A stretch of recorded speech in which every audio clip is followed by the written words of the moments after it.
Assalamualaikum warahmatullahi wabarakatuh. Anak-anakku, kembali lagi di pelajaran ilmu pengetahuan sosial. Sekarang kita masuk materi pengembangan pusat pusat keunggulan ekonomi untuk kesejahteraan masyarakat. Perdagangan internasional terjadi karena suatu negara memiliki produk yang lebih unggul dari negara lainnya. Hal ini dikarenakan adanya perbedaan sumber daya alam dan manusia yang mempunyai keunggulan di bidang ekonomi dapat memberikan kesejahteraan kepada masyarakat. Oleh karena itu, perlu dilakukannya pengembangan kepada pusat-pusat keunggulan ekonomi tersebut. Indonesia memiliki banyak keunggulan dalam bidang ekonomi. Berikut adalah beberapa contoh pusat keunggulan ekonomi yang ada di Indonesia. Yang pertama adalah PT Freeport Indonesia. PT Freeport Indonesia merupakan perusahaan afiliasi dari Freeport McMoran. PT FI menambang, memproses, dan melakukan eksplorasi terhadap biji yang mengandung tembaga, emas, dan perak. Beroperasi di daerah dataran tinggi di Kabupaten Mimika, Provinsi Papua, Indonesia. PT Freeport Indonesia memasarkan konsentrat yang mengandung tembaga, emas, perak ke seluruh penjuru dunia. Berkaitan dengan pengelolaan PT Freeport Indonesia, bekerjasama dengan instansi pemerintah, masyarakat setempat maupun lembaga swadaya masyarakat yang bertanggung jawab untuk meningkatkan kinerja lingkungannya, PT Freeport Indonesia juga telah menganut prinsip-prinsip kerangka kerja pembangunan berkelanjutan dari Dewan Internasional tentang Penambangan dan Logam. Untuk mencapai komitmen tersebut, PT Freeport Indonesia akan mematuhi yang namanya hal terkait dengan peraturan perundang-undangan lingkungan yang berlaku, komitmen lingkungan yang secara sukarela diikuti, dan ketentuan kebijakan lingkungan FCX atau mengupayakan pencegahan pencemaran lingkungan. Yang kedua adalah PT Freeport Indonesia memiliki komitmen untuk mengelola dan meminimalisasi yang namanya dampak dari kegiatan pertambangan terhadap lingkungan dan untuk mereklamasi serta menghijaukan kembali lahan yang terkena dampak. Melalui kebijakan lingkungan telah dibuatnya, PT Freeport Indonesia berkomitmen untuk melaksanakan, mengelola, dan praktek-praktek lingkungan yang baik, penyediaan sumber daya yang cukup, layak penggunaan, memenuhi kebutuhan ataupun tanggung jawab terhadap perbaikan berkesinambungan terhadap kinerja lingkungan pada setiap lokasi kegiatan.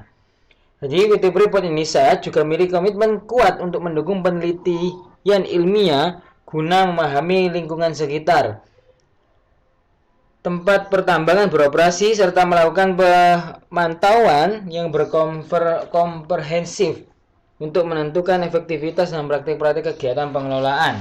Yang kedua adalah kain batik. Jadi salah satu contoh pusat keunggulan ekonomi Indonesia adalah batik. Batik adalah salah satu ekonomi kreatif yang dikembangkan Indonesia sejak dulu. Motif batik Indonesia beraneka ragam sesuai dengan ciri khas dari setiap wilayah masing-masing. Motif batik dari setiap wilayah di Indonesia memiliki keunikan tersendiri dan menjadi daya tarik bagi wisatawan, baik itu wisatawan domestik ataupun mancanegara.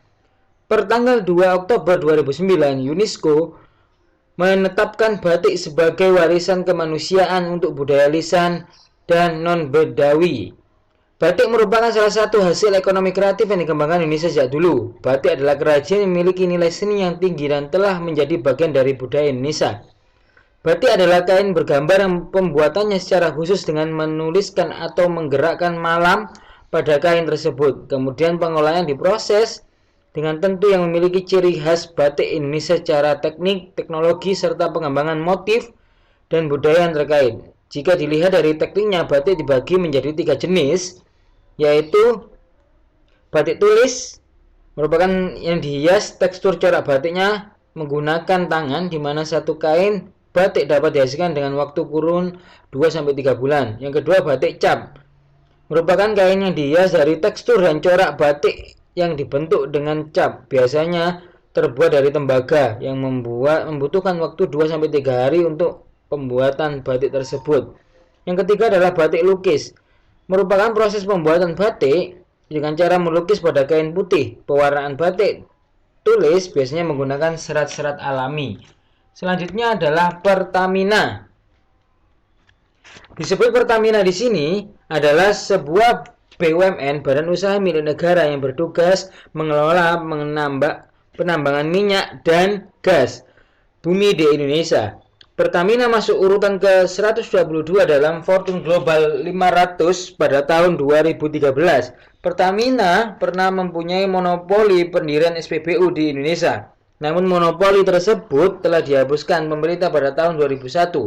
Perusahaan ini juga mengoperasikan 7 kilang minyak dengan kapasitas yang besar atau kapasitas sangat luas. Jadi pabrik petrokimia dengan kapasitas total yang sampai ribuan ton per tahunnya, dan pabrik LPG yang digunakan tiap hari kita, LPG 3 kilo ataupun LPG yang besar, itu dari yang namanya Pertamina. Pertamina adalah hasil dari gabungan dari perusahaan Pertamin dengan Permina yang didirikan pada tanggal 10 Desember 1957.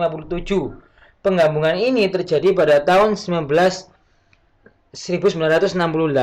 Direktur utama Dirut yang menjabat dari 2009 hingga 2014 adalah Karen Agustiawan yang dilantik oleh Menteri BUMN waktu itu adalah Sofyan Jalil pada 5 Februari 2009 menggantikan Dirut yang lama Ari Hernanto Semanto. Jadi Pertamina di sini adalah badan usaha milik negara yang sering kita ketemui atau sering kita gunakan untuk mengisi bensin.